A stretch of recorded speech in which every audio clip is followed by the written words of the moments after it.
Hello, I was just thinking about comic books. I remember seeing on the History Channel a couple months ago some show talking about comic books and their place in history. Quite frankly, I don't know why it was worth a 2 hour show, but because I remember way back in the Dark Ages when I was in junior high, they'd make us read books and they would not allow us to read comic books. So maybe they have gotten more um, relevant. Yeah, that's the term.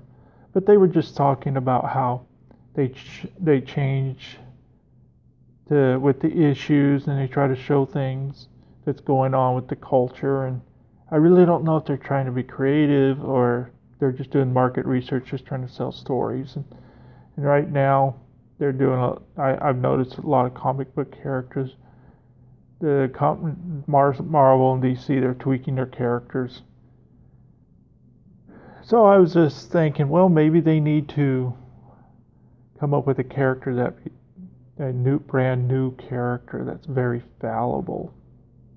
Imagine this. The character, he's about 30, 40 pounds overweight, pasty skin. He gets winded after 4 or 5 steps of running, and he works at a hot dog stand. And one day he is bitten by a radioactive skunk, and he becomes the most feared superhero of all time, Captain Stink. And the only power he got from that radioactive skunk was stink glands, the scent glands. So he casually walks over to a crime because he can't run.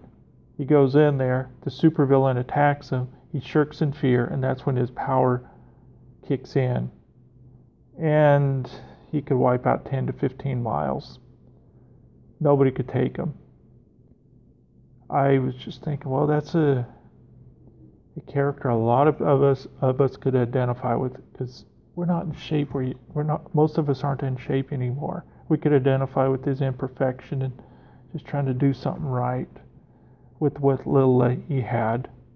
And plus, it would be hilarious seeing all these people with great superpowers trying to take them on. They can't because everybody needs to breathe. So that's my thought.